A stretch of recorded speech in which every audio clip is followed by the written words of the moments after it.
दोस्तों आज की जो वैकेंसी है वो एनजीओ के तरफ से निकाली गई है।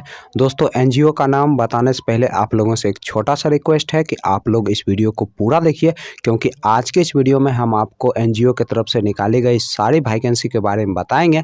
इसलिए आप इस वीडियो को पूरा देखिए। और दोस्तों वीडियो अच्छी लगी तो वीडियो को लाइक और चैनल को सब्सक्राइब जरूर कर लीजिएगा, क्योंकि यहाँ पर प्रतिदिन आपको इसी प्रकार के जॉब से संबंधित वीडियो देखने को मिलेंगे। दोस्तों सरकार के तरफ से रजिस्टर्ड एनजीओ सप्त सिंधु नवचेतन फाउंडेशन के तरफ से टोटल 15 अलग अलग पोस्ट के लिए वैकेंसी निकाली गई है दोस्तों, जिसे आप अपने जिले, ब्लॉक और पंचायत में रहकर इस कार्य को आसानी से कर सकते हैं। दोस्तों पोस्ट का नाम बताने से पहले हम आपको ये बता दें कि आपको इसमें कार्य क्या करने हैं।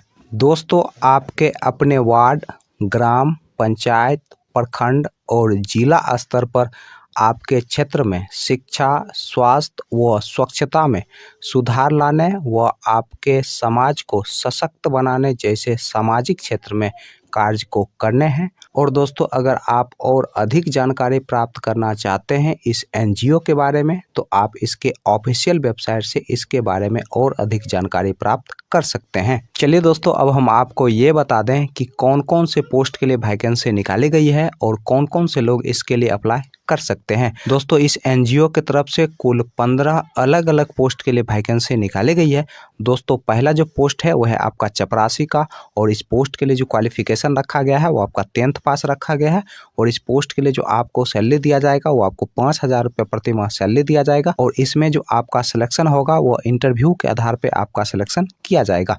दोस्तों दूसरा जो पोस्ट है वह है आपका स्वागती का, और इस पोस्ट के लिए जो क्वालिफिकेशन रखा गया है वो आपका 10+2 रखा गया है। और इस पोस्ट के लिए जो आपको सैलरी दिया जाएगा वो आपको 7,700 रुपया प्रति माह सैलरी दिया जाएगा। और इस पोस्ट के लिए भी आपका सिलेक्शन एक इंटरव्यू के आधार पर किया जाएगा। दोस्तों तीसरा जो पोस्ट है वो है आपका लिपिक का, और इस पोस्ट के लिए जो क्वालिफिकेशन रखा गया है वो आपका 10+2 रखा गया है। और इस पोस्ट के लिए जो आपको सैलरी दिया जाएगा वो आपको 10,000 रुपया प्रति माह सैलरी दिया जाएगा। और इस पोस्ट के लिए भी आपका सिलेक्शन एक इंटरव्यू के आधार पर किया जाएगा। दोस्तों चौथा जो पोस्ट है वो है आपका प्रमुख लिपिक का, और इस पोस्ट के लिए जो क्वालिफिकेशन रखा गया है वो आपका ग्रेजुएशन रखा गया है। और इस पोस्ट के लिए आपको 12,000 रुपया प्रति माह सैलरी दिया जाएगा। दोस्तों इस पोस्ट में आपका जो सिलेक्शन होगा वो इंटरव्यू और एक एग्जाम के आधार पे आपका सिलेक्शन किया जाएगा। दोस्तों पांचवा जो पोस्ट है वो है आपका पंचायत समन्वय का, और इस पोस्ट के लिए जो क्वालिफिकेशन रखा गया है वो आपका 10th पास रखा गया है। और इस पोस्ट के लिए जो आपको सैलरी दिया जाएगा वो आपको 6,500 रुपया प्रति माह सैलरी दिया जाएगा। और इस पोस्ट के लिए जो आपका सिलेक्शन होगा वो एक इंटरव्यू और एग्जाम के आधार पे आपका सिलेक्शन किया जाएगा। दोस्तों छठा जो पोस्ट है वो है आपका जिला समन्वय का, और इस पोस्ट के लिए जो क्वालिफिकेशन रखा गया है वो आपका ग्रेजुएशन रखा गया है। और इस पोस्ट के लिए आपको 18,000 रुपया प्रति माह सैलरी दिया जाएगा। दोस्तों इस पोस्ट में जो आपका सिलेक्शन होगा वो एक इंटरव्यू और एग्जाम के आधार पे आपका सिलेक्शन किया जाएगा। दोस्तों सातवां जो पोस्ट है वो है आपका सहायक जिला समन्वय का, और इस पोस्ट के लिए जो क्वालिफिकेशन रखा गया है वो आपका ग्रेजुएशन रखा गया है। और इस पोस्ट के लिए आपको 15,000 रुपया प्रति माह सैलरी दिया जाएगा। दोस्तों आठवां जो पोस्ट है वो है आपका प्रखंड समन्वय का, और इस पोस्ट के लिए जो क्वालिफिकेशन रखा गया है वो आपका ग्रेजुएशन रखा गया है। और इस पोस्ट के लिए आपको 12,500 रुपया प्रति माह सैलरी दिया जाएगा। दोस्तों नौवां जो पोस्ट है वो है सहायक प्रखंड प्रबंधक का, और इस पोस्ट के लिए जो क्वालिफिकेशन रखा गया है वो आपका 10+2 रखा गया है। और इस पोस्ट के लिए आपको 6,000 रुपया प्रति माह सैलरी दिया जाएगा। दोस्तों 10वां जो पोस्ट है वो है आपका पंचायत शिक्षिका का, और इस पोस्ट के लिए जो क्वालिफिकेशन रखा गया है वो आपका 10th पास रखा गया है। और इस पोस्ट के लिए आपको 5,000 रुपया प्रति माह सैलरी दिया जाएगा। दोस्तों 11वां जो पोस्ट है वो है आपका ग्राम शिक्षिका का, और इस पोस्ट के लिए जो क्वालिफिकेशन रखा गया है वो आपका 10th पास रखा गया है। और इस पोस्ट के लिए आपको 3,000 रुपया प्रति माह सैलरी दिया जाएगा। दोस्तों अगला जो पोस्ट है वो है आपका वार्ड शिक्षिका का, और इस पोस्ट के लिए जो क्वालिफिकेशन रखा गया है वो आपका 10th पास रखा गया है। और इस पोस्ट के लिए आपको 1,500 रुपया प्रति माह सैलरी दिया जाएगा।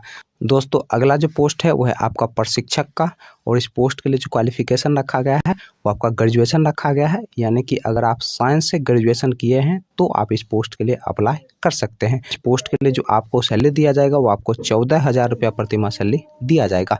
दोस्तों अगला जो पोस्ट है वो है आपका कार्यालय प्रबंधक का, और इस पोस्ट के लिए जो क्वालिफिकेशन रखा गया है वो आपका ग्रेजुएशन रखा गया है। और इस पोस्ट के लिए आपको 12,000 रुपया प्रति माह सैलरी दिया जाएगा। दोस्तों लास्ट जो पोस्ट है वो है आपका एएनएम का, और इस पोस्ट के लिए जो क्वालिफिकेशन रखा गया है वो आपका एएनएम रखा गया है। और इस पोस्ट के लिए आपको 10,000 रुपया प्रति माह सैलरी दिया जाएगा।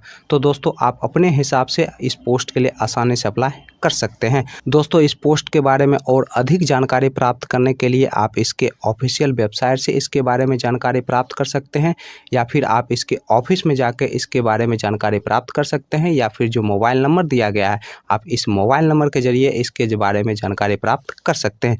दोस्तों इसका जो ऑफिस है वो है आपका मथुरापुर, समस्तीपुर, बिहार।